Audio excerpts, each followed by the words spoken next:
Right, and like we promised you, our discussion continues as we continue to take a look at the situation in Somalia and its effects, if any, on the security situation in Kenya. Remember, the hashtag to use in our discussion tonight is Endgame Somalia. That's on Twitter at KTN Kenya. To put some perspective to what we're dealing with in Somalia, we have Ochieng Kamudhai with us, who's an expert in matters to do with Somalia. We thank you for joining us this evening.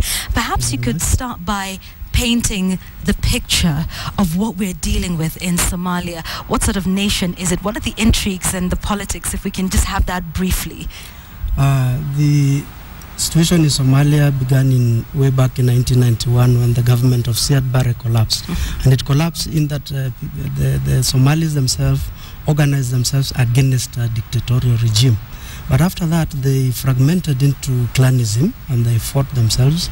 Then it changed face, and now radicals came in. And these radicals are the ones who have then become now the Al-Shabaab and other militants. Right. So it's a land of militias who have guns, lawlessness, and so on. All right. Because no single government that has been formed has been able to control the whole of southern Somalia. Okay. Although pockets of Somalia, like Puntland, Somaliland, are actually relatively peaceful. Okay, and we'll come to Somaliland and Puntland and see if there's any lessons we can learn from there. But let's talk about our engagement in Somalia right now. The relation between what we are doing there and what we said we were going in there to disrupt the work of Al-Shabaab because they were causing us quite a bit of discomfort in the country. But we see that that continues, even with our continued engagement in Somalia. What are we not doing right? I think we are fighting the wrong war. You cannot fight this new wars using conventional methods, because as the army engages, it is engaging which army? There is no army in Somalia that they are facing. They are facing a faceless enemy, and they do not know who the enemy is. So I believe that when KDF maybe went into Somalia, yes, there were pockets of Al-Shabaab. Then they just turned themselves into civilians, and they are now civilians. Some of them, as KDF went into Somalia, some of them crossed over into Kenya. And so they are in Kenya. So if you do not know who you are fighting, you cannot use conventional means. So what we really need is a lot of intelligence. This is a war of intelligence and a war of psychology. It's not a physical war that we need physical troops. Okay, all right. Stay with me as we continue to discuss this. We want to bring you our top story to also help us have an understanding of the government's response to the terror attacks. Kenya will not withdraw its troops from Somalia despite the sustained terror attacks.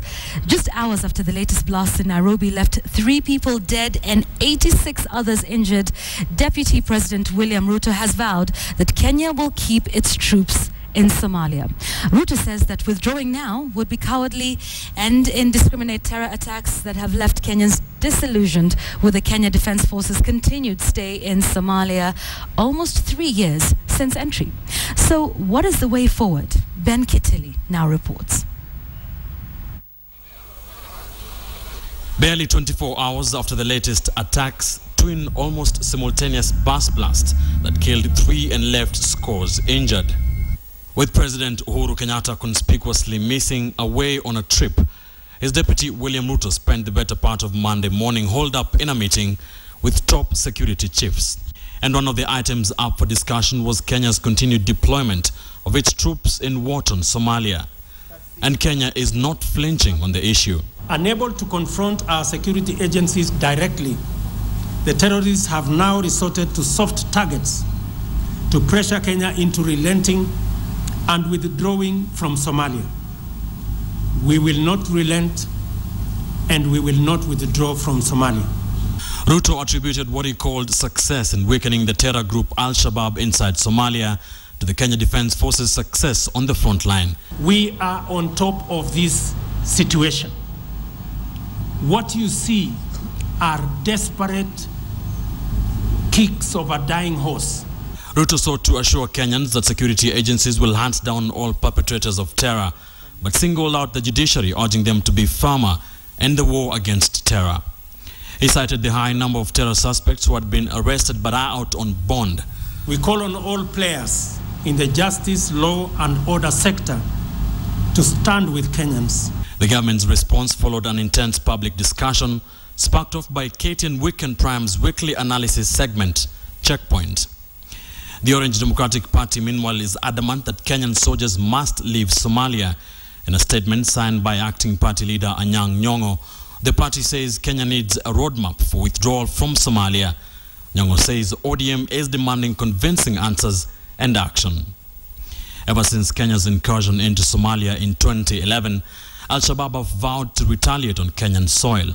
The militants have made good their threats, and Kenyans have continued to pile pressure on the government to withdraw its troops who are part of the African mission in Somalia, AMISOM, and whose mandate is to cleanse and stabilize the Horn of Africa country. Wale code wanasema tutoke Somalia. We are not going to, our forces will not leave Somalia. Kenya's AMISOM neighbors in Burundi, Ethiopia and Uganda also have troops inside Somalia. Yet Kenya continues to bear the brunt of terrorist attacks, raising questions over just where Kenya is failing as a country. And with Kenyan security chiefs failing to take responsibility over recent attacks, the bigger question is, what will it take for the government to act decisively? Ben Kitili, KTN, Nairobi. And so on our big question tonight on KTN, we're asking, do you support the government's position that KDF will not leave Somalia? Do you support the government's position that KDF will not leave Somalia? Send us your comments on Twitter at KTN Kenya, at Yvonne Okwara, and at Wilson_Mburu. The hashtag we're using for our discussion tonight is Endgame Somalia. You can also engage with us on our SMS line, which is 22155. Start with a yes or no, followed by a brief comment. Let's carry on with our conversation. I still have Ochieng Kamudhai with me. You mentioned Somaliland and Puntland, which, you know, are relatively peaceful. Life is going on as normal. What lessons can we learn, perhaps, from these two regions to sort of extrapolate that, or, you know, mirror that onto Somalia and say, if it's worked for Somaliland and Puntland, what lessons can we learn from there in terms of stabilizing Somalia? The nature of peace that has been built in Somalia is one that started with internal reconciliation. That the Somali elders themselves sat in Bosaso and created Somaliland and then pushed on. And slowly they've been building on those gains that they had themselves developed. There was no external force from outside. The external support they received was in terms of technical advice, in terms of providing funding and so on. These are some of the things that they received, and that's also happened in Puntland. It was the same scenario, and the whole idea, I don't think, is what is being used in Somalia, southern Somalia, which is where we have the problem now. The strategy that we are using, which is a military strategy, cannot be a long-term solution, because military strategies are never long-term. They're usually short-term stabilizing strategies. But the long-term solution is that the Somalis themselves must sit down and offer us a better solution for themselves. And find a solution from within. Exactly. So, and even as we close then, is that then what it takes at some point, this exit strategy? What would it look like, in your opinion, in your mind? What should the exit strategy look like? What do we have to have achieved in Somalia before the government and AMISOM as a whole, or KDF, can start to say, we have a timetable, we will leave Somalia in 6 months, a year, 2 years, or however long it'll take? I think what needs to be put in place are mechanisms to enable Somalis themselves to talk and discuss the issue and negotiate some of the problems that they face. Once these mechanisms are put in place, then I think we need to also now walk back into our countries and serve us. Because actually what is happening now, as we do all these activities that we are engaged in, is that they are keeping us busy. And they'll keep us busy everywhere, and as we continue, they just throw 1 or 2 bombs. Meanwhile, they're watching television in their bedrooms.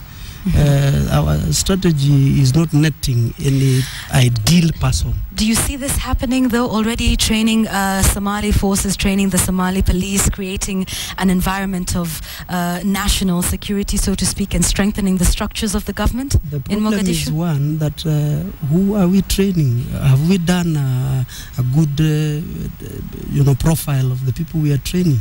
The same Al-Shabaab could have now worn the Somali police uniform, and we've given them better training, we've enabled them to have better strategies for engagement.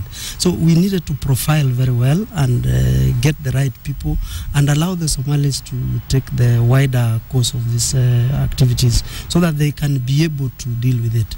the fact that we are viewed as an occupational force is what is now turning against us, because we look like an occupational force. Okay, indeed. We thank you so much for your thoughts and sharing indeed in your great expertise on matters Somalia. Thank you for your time tonight. Been speaking to Ochieng Kamudhai on the situation in Somalia. He's helped us paint a picture of the situation there and what it would take for us to strengthen the government and perhaps have an exit strategy at some time in the future.